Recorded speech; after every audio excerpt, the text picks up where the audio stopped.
আসসালামু আলাইকুম। ওয়ালাইকুম আসসালাম। তোমাৰ ৰব কোন? আল্লাহ। আল্লাহ কেইজন? এক। গোটেই পৃথিৱীখন কোনে সৃষ্টি কৰিছে? আল্লাহ তাআলাই। কোরআন মজিদ কার কিতাব? আল্লাহর কিতাব। কোরআনত কেইটা পারা আছে? 30টা। কোরআন মজিদত আয়াত কেইটা আছে?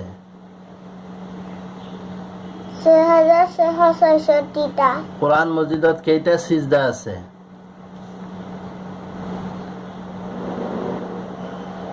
60টা।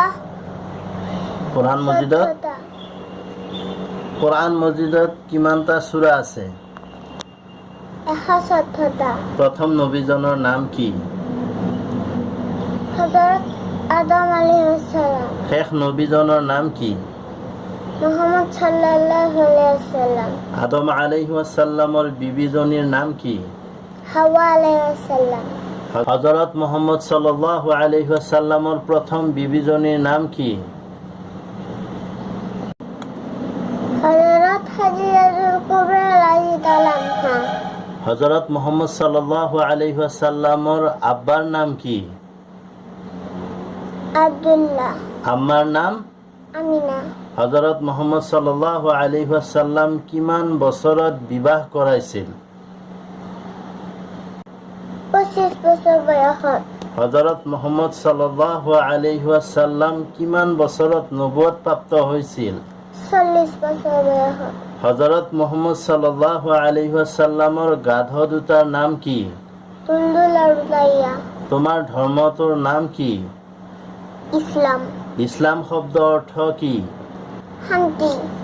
ইছলামৰ মূল বুনিয়াদ কেইটা আৰু কি কি? 5টা। কলিমা, নামাজ, ৰোজা, হজ, যাকাত। বছৰত কেইমাহ ৰোজা ৰখা ফৰজ? 1। বছৰত কেইদিন ৰোজা ৰখা হাৰাম? 5 দিন। দিন ৰাতিৰ ভিতৰত কেইবাৰ নামাজ পঢ়া ফৰজ?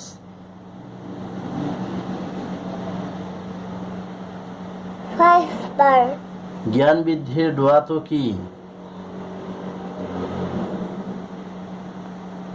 ৰব্বি জিদনি ইলমা।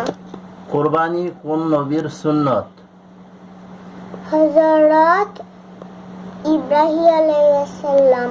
মুছলমান সকলৰ উৎসৱ কি? ঈদ। ঈদ কেইটা আৰু কি কি? 2টা। ঈদুল ফিতৰ, ঈদুল জুহা।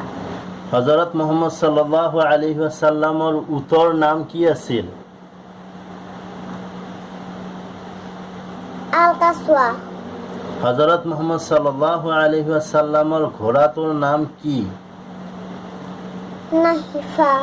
বিখ্যাত ফিৰিস্তা কেইজন? 4 জন। হযৰত মুহাম্মদ সাল্লাল্লাহু আলাইহি ওয়াসাল্লামৰ ধাইমাজনীৰ নাম কি? বিবি হালিমা ৰাদিয়াল্লাহু আনহা। হুজুৰ ফৰজ কেইটা? 4টা। গোসলৰ ফৰজ কেইটা? 3টা। জাযাকাল্লাহু খাইৰ। আসসালামু আলাইকুম। Bye bye.